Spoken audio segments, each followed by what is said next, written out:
Shikues të nderuar, do të ndalemi në hapësirën tjetër të intervistës së sotme, duke u fokusuar sigurisht te Kosova, atje ku qytetarët janë drejtuar tashmë kutive të votimit në zgjedhjet e 7 qershorit, zgjedhjet e treta brenda më pak se 2 viteve. Do të kem analistin Lulzim Veliu në lidhje të drejt për drejt nga Kosova. Zoti Veliu, përshëndetje. Përshëndetje nga Düsseldorfi. A Düsseldorfi, okej, si këto zgjedhje, zoti Veliu, si shihni, si zgjedhje apo si zgjidhje të Kosovës? Urojmë që këto zgjedhje të bëjnë edhe zgjidhjen e ngërçit politik që tani është në Kosovë më tepër se 16 muaj, brenda kësaj periudhe kur Kosova ka pasur 3 palë zgjedhje dhe nuk kemi pasur zgjidhje. Fillimisht ka qenë një ngërçi gjatë për të krijuar, për të konstruar kuvendin dhe krijuar qeverinë, pasi që lëvizja vetëvendose si forca kryesore kishte 43%, 42-43% dhe nuk arrinte si e vetme,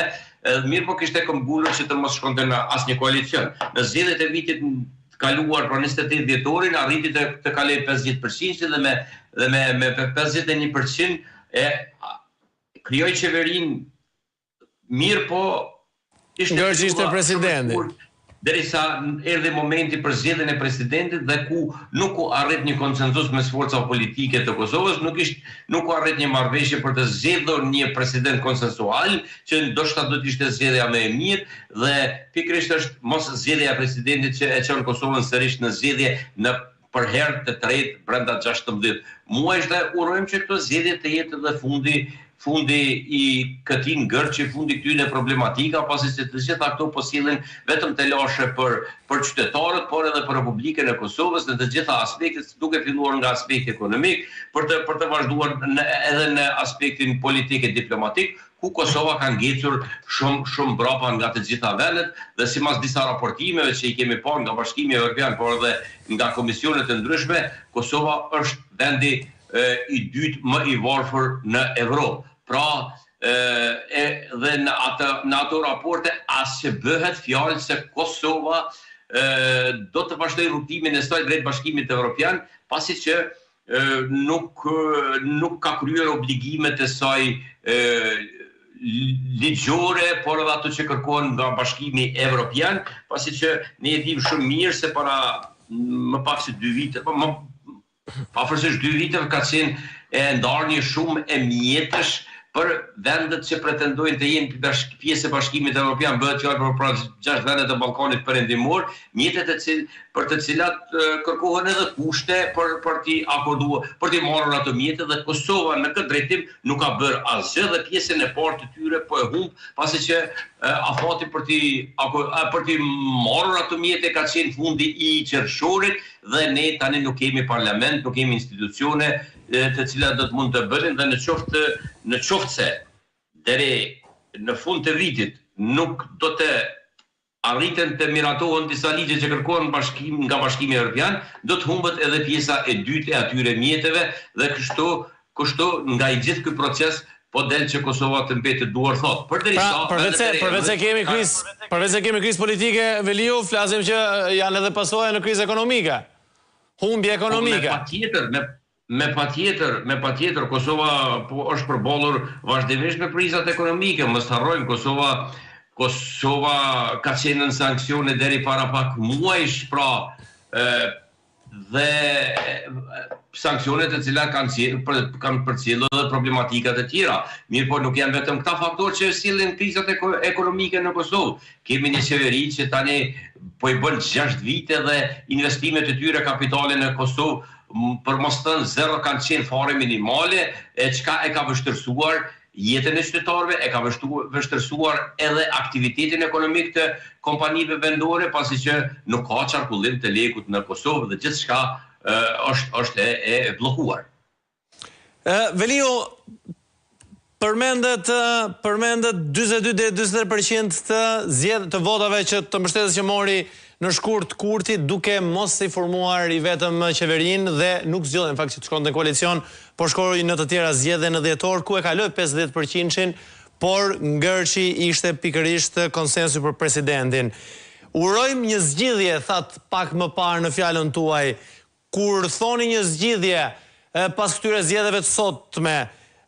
në kuptoni që Kurthi të shkojë mbi 60%, apo që Kurthi të jetë më tolerant, të jetë dëgjuar përbashkët, apo opozita ta përmbys, pra Përkundrazi, mendoj se kësaj radhe lëvizja vetëvendosje sërish do jetë forca kryesore politike, mirë po mendoj se me këtë zgjedhje nuk do të arrijë as edhe qeverinë të krijojë si e vetme, pasi që nuk do të arrijë te 50%. Unë mendoj se Arëzoni që do të ketë një mbështetje më të ulët këto zgjedhje Kurthi. Mendoj se do të ketë mbështetje më të ulët, pasi që fajin për gjithë të ngërshje politike është munduar gjithkohën t'ja edhe opozitës, mirë po unë mendoj se një pjesë të mirë të fajit e ka dhe lëvizja vetëvendosje dhe vetë zoti Kurthi, pasi është forca kryesore politike dhe si e tillë është i detyruar që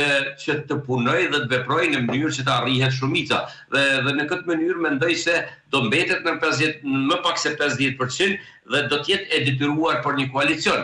Dhe arritja një koalicioni politik, qoftë me partinë demokratike ose me lidhjen demokratike, do t'ja bëjë të mundur edhe zgjedhjen e presidentit dhe në këtë mënyrë do dalim nga ky ngërç politik. Pra, kjo unë mendoj se kjo është rruga e vetme për të zgjidhur problemin pas këtyre zgjedhjeve. E qartë, Veriu, a ka ardhur momenti për një ndryshim të kushtetutës, apo ne do të mbetemi vetëm në konsensusin apo tolerancën politike, sepse edhe në Shqipëri, edhe ku do të paktën Ballkanin, në vetet e Ballkanit, nuk është se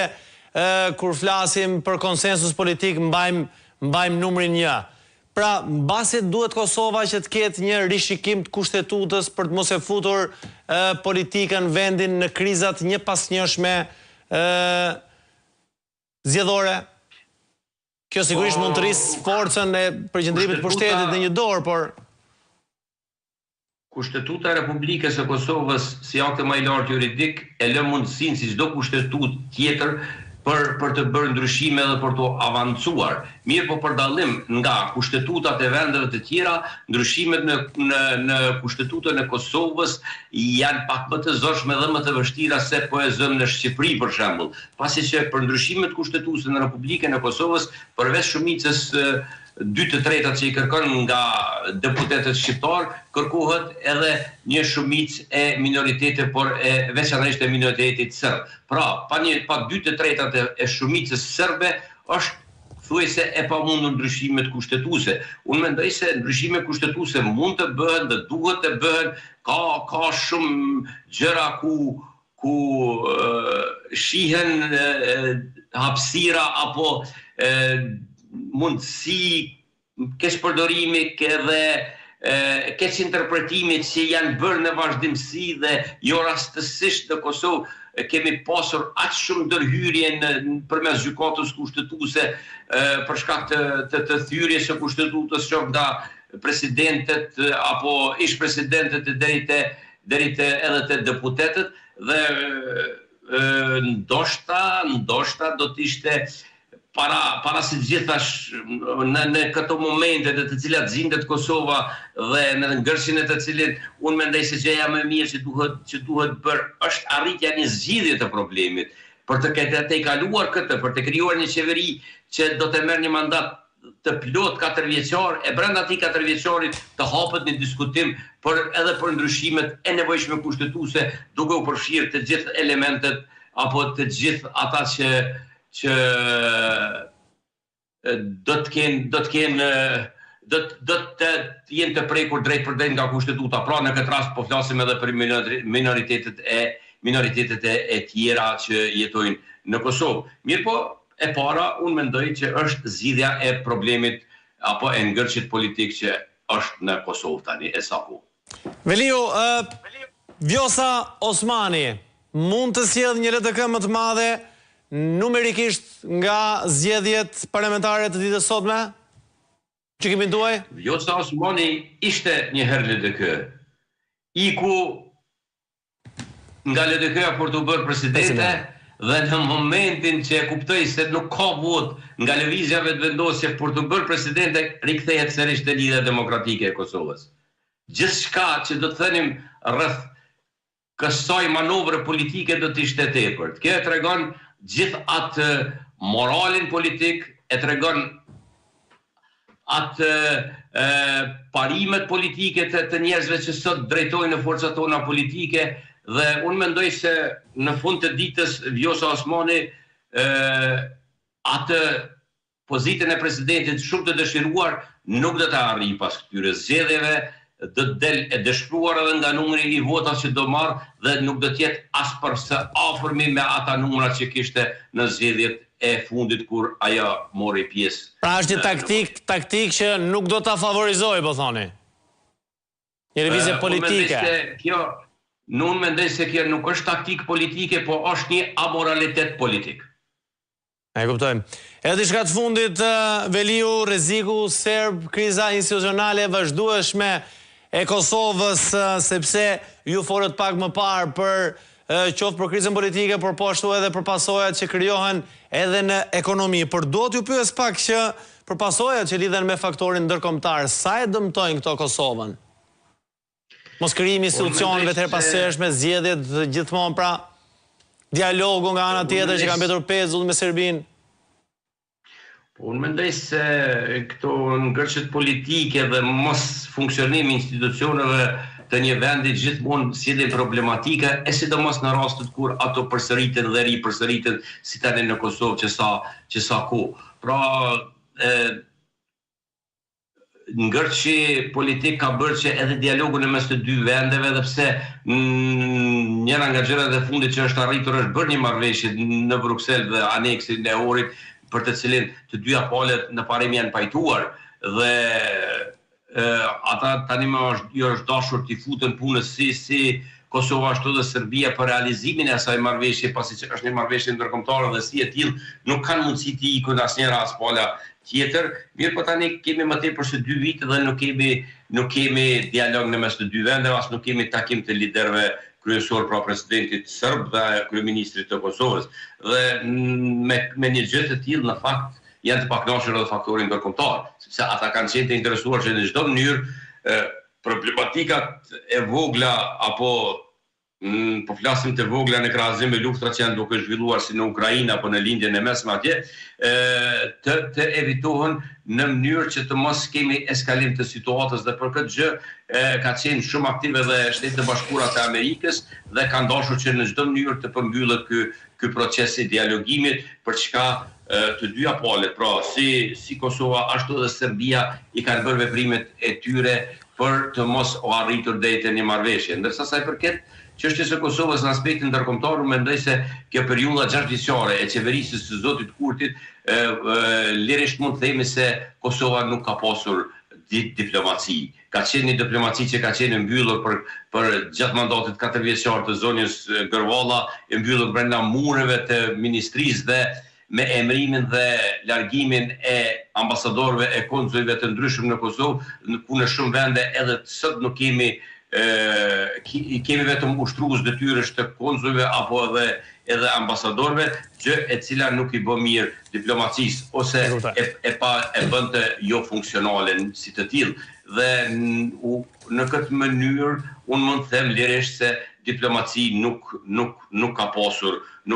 Kosova. Përveç asaj është parë edhe një ftohje e marrëdhënieve me shumë nga partnerët tanë, si evropian ashtu edhe amerikan, por edhe me vendin anë, pra dhe me Shqipërinë. Pra nuk është ajo e dëshiruara, pra marrëdhënia në mes të vendeve tona nuk është. Flasim në mes të dy qeverive në këtë rast, jo të se populli është po ai dhe pa marrë parasysh qëndrimet e qeverive nuk ka fuqi që e ndan. Mirë po është pritur shumë më tepër një bashkëpunim dhe bashkëkoordinim, e sidomos nga Kosova, të cilës i nevojitet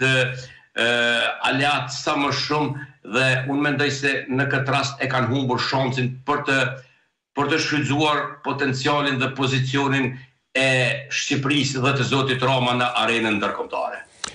Veliu, të falenderoj shumë dhe sigurisht neve do të jemi në transmetim maraton ditën e sotme edhe për të parë rezultatin që ndryshe nga Shqipëria që i duhet një javë, Kosova do ta nxjerrë sigurisht para mesnatë. Faleminderit për kohën tuaj. Faleminderit, ishte kënaqësi. Shikues të nderuar, ishim me analistin Ulzim Veliu nga Düsseldorfi në zhvillimet për diskutuar zhvillimet që vijnë nga Kosova në zgjedhjet që tashmë mbahen atje që prej orës 7 mëngjesit dhe deri në ora 19 kur do të mbyllen edhe qendrat e votimit. Ju falenderoj për vëmendjen. Qëndrojmë me Syri Televizion, bashkë më pafshim.